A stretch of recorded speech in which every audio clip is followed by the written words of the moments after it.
Hi, I'm Carolyn Lagerfelt, and you're watching One Room.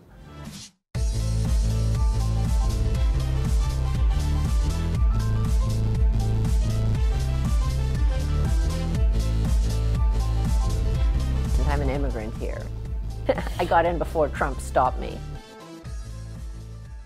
My father was a diplomat and ambassador, so I was born in Paris, in Neuilly-sur-Seine, and I grew up, then I spent, I think, 5 years in Japan as a small child, and I spent the rest of my life living everywhere. I lived in Vienna for 6 years, I lived in Geneva, I lived in Luxembourg, in Brussels, and the only years I spent in Sweden were some years in high school, between the ages of 14 and 18. We have a family place there, so we'd go back in the summers, and I always felt very Swedish, but I actually didn't even speak Swedish till I was 14.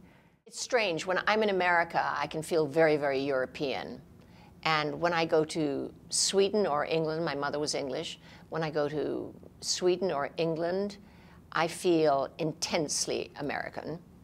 I spent the earliest years of my life in England. You know, I went to boarding school there until I was about 13. So I do, when I go to England, have a sense of coming home, and I miss the countryside there a lot, even though I left there when I was about 11 or 12 years old, I think. I knew, I think, from the age of about 6 that I was going to be an actress, but it was nothing I ever really talked about. I just always knew it. And then when I got to be older, like a teenager, 14, 15, I started talking about it, and my parents, especially my mother, were very against it.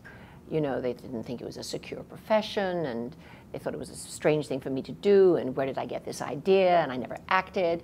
And I didn't act, I wouldn't act during high school. I refused to, I wouldn't do anything. I decided once I was through with school, then I would go and do it. And that's what I did. I left home for a while over this conflict. They wanted me to take a secretarial course. That's what you did in the old days. I think nowadays you learn computer skills, you know, something you can fall back on.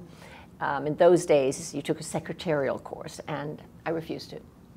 I thought it was, I said, you're not asking my brother to take a secretarial course in case he fails at his profession. Why do I have to take one? I was a feminist from about the age of 3, so. My father was concerned, but once he saw how serious I was about it, after I, took my baccalaureate, he was then immensely supportive. My mother had passed away at that point, and he put me through acting school. He was wonderful. He, took care of my school, paid for my share in my little teeny little apartment in New York, and he was wonderful. And from then on, I think he realized how serious I was, and that this was going to be my life. I think that's what parents should do, is to support their children and their dreams. And my youngest son's a musician. I support him 100%. My older son's on his way to becoming a paramedic. He's an EMT. I support him 100%. You have to find your passion in life, or at least what you enjoy doing. I can't remember when I first decided to move to America, probably when I was about 10 or something. And I obviously had a very romanticized, childlike view of it, but I felt then very strongly that it was a place that you could leave your background behind you and create your own life out of whole cloth if you had the balls and the luck to do it.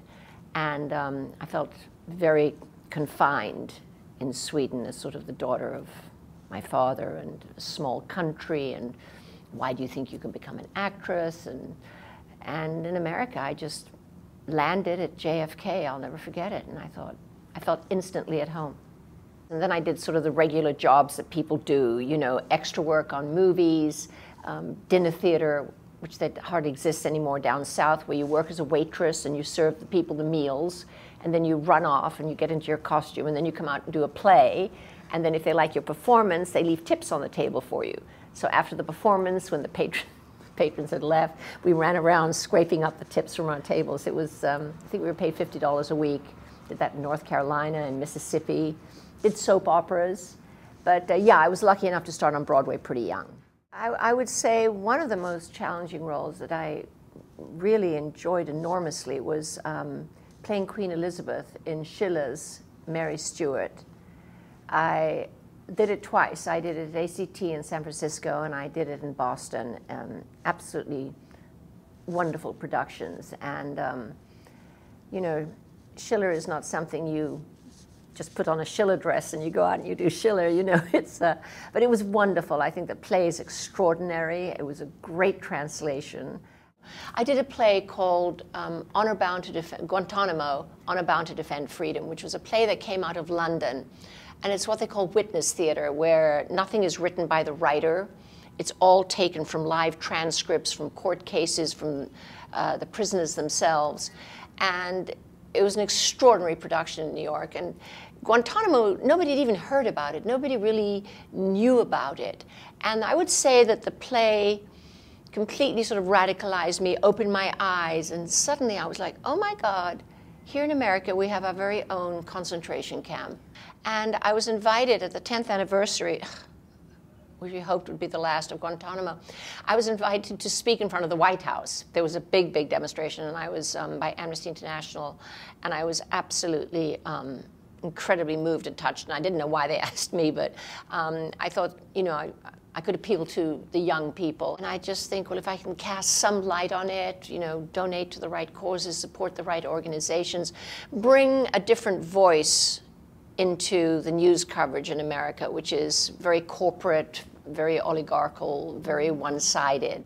If I post anything even sympathetic to the Palestinian situation in Gaza or the West Bank, then I'll get trolled.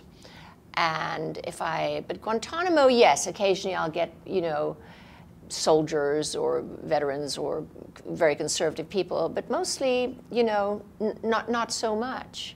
And it doesn't really bother me. I'll keep posting what I want to post anyway. Let's do it. Ready? Ready. My pet peeve is people who are mean. Just mean people. Life is too short. Oh, okay, my bucket list is all to do with travel. I don't care about possessions at all. I want to go to Machu Picchu with my children. I don't know if I can do the hike because I'm a little afraid of heights, but I can do a little bit of the hike. But I really, really want to go to my children there. I want to go to Nepal, around the Himalayas. My brother did a trek there. I would love to do that. And and it's a neighboring country, and I've never been there. I want to go to Norway. I want to go to the fjords. I want to do what they call the Hurtigruten, which is when you either take the boat in and out of the fjords or you do that hike along there. Those are 3 big trips on my bucket list. Performing. I have stage fright. Yeah, that's something I struggle with. And horrible, I hate auditions with a passion. I get nervous. Yeah, things to do with performance, yeah. Never think I'm good enough. My guilty pleasure are dry martinis. I love a dry martini. The best advice I ever got was written to me on a note when I worked with the great British actor Sir Ralph Richardson, and I still have it framed. It said, "Keep it simple, and to thine own self be true." Take it with me everywhere.